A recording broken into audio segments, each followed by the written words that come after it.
The champagne was still fizzing in my glass when my sister, Lila, stumbled onto the stage, her mascara-streaked face a map of ruin. I'm done pretending, she slurred, snatching the microphone from the bewildered DJ, her voice slicing through the wedding's golden glow like a jagged knife. It was supposed to be my day, mine and Ethan's. The venue, a sprawling vineyard under a twilight sky, shimmered with fairy lights and the laughter of 200 guests. My dress, a cascade of ivory lace, hugged me like a promise. Ethan, sharp in his navy suit, had just whispered, "You're my forever," during our first dance. Then Lila, my older sister by 3 years, turned our fairy tale into a public confessional. She swayed, her red dress wrinkled, wineglass in hand, as she shouted, "I'm broken. Okay, I've been broken for years and none of you care." The crowd froze. My maid of honor, Sarah, reached for my hand, but I was already sinking into a fog of disbelief.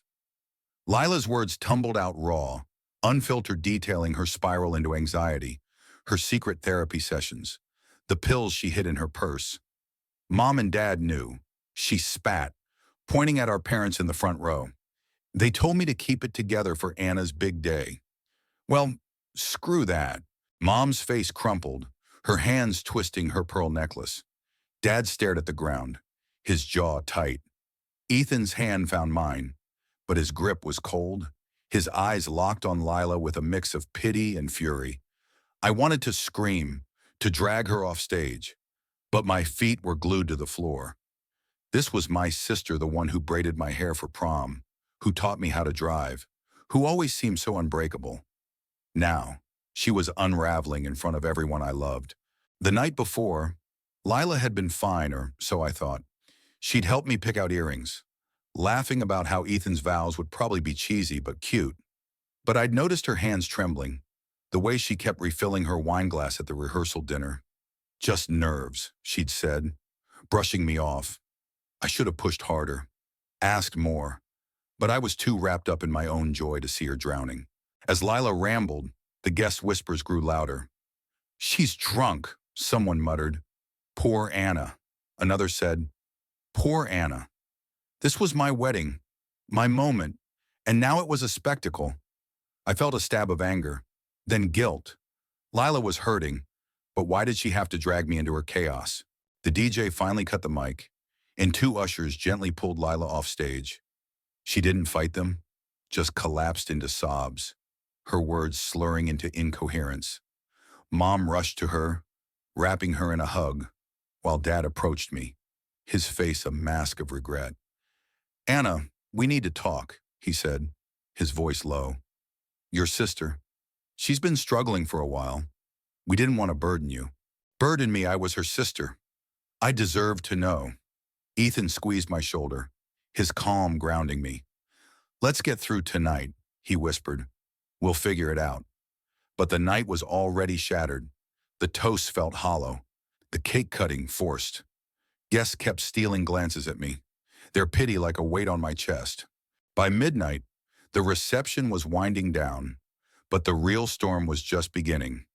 In the bridal suite, Mom and Dad sat me down, Lila curled up on a couch, still clutching a tissue. "We need you to understand," Mom said, her voice trembling. "Lila's been in therapy for years. She's had episodes. We thought she was stable enough for today." "Stable enough?" I snapped, my voice sharper than I intended. "She humiliated me in front of everyone. Why didn't you tell me?" Dad sighed, rubbing his temples. "We didn't want to ruin your day. Lila begged us not to say anything. She wanted to be there for you." "Be there for me," I laughed bitterly. She turned my wedding into her therapy session. Lila looked up, her eyes red. "I'm sorry, Anna," she whispered. I couldn't hold it in anymore. I've been faking it for so long, and seeing you so happy, it broke something in me." Her words hit like a punch.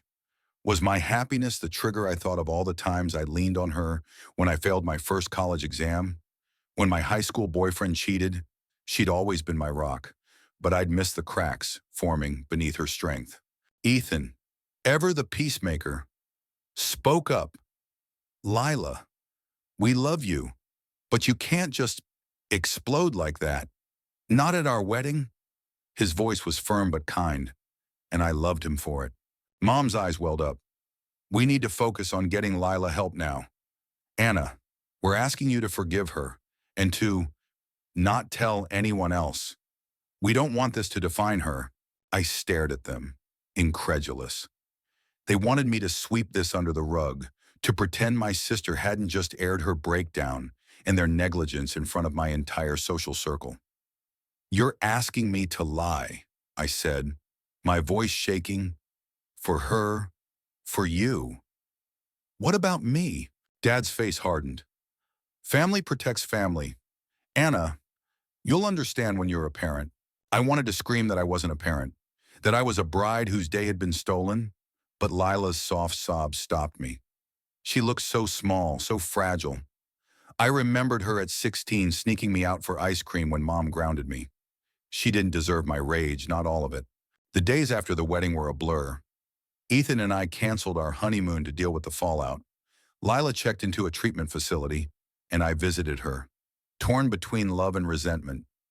She apologized again, her voice steadier now. I didn't mean to hurt you, she said. I felt invisible. Her words stayed with me. Invisible. Had I made her feel that way, I thought of all the times I'd bragged about my engagement, my dress, my plans, while she nodded along, hiding her pain. Maybe I'd been too self-absorbed to notice. But the anger lingered. My parents' insistence on secrecy felt like a betrayal. They called daily, urging me to move on for Lila's sake. Friends texted, asking what happened, and I dodged their questions, feeling like a fraud. Ethan, bless him, kept me sane, reminding me that our marriage was about us, not the drama. One night, over wine at our new apartment, I broke down. Why do I feel guilty for being mad? I asked him. She ruined our day, but I'm the one apologizing. He pulled me close. You're allowed to be angry, but you're also allowed to love her. It's not black and white. He was right. Lila's breakdown wasn't just her story, it was ours. Tangled in years of unspoken truths. I started therapy too, unraveling my own guilt and resentment. I learned that Lila's mental health struggles weren't my fault, but ignoring them had been a choice one I wouldn't make again. Months later, Lila was discharged. She moved in with our parents, taking it one day at a time.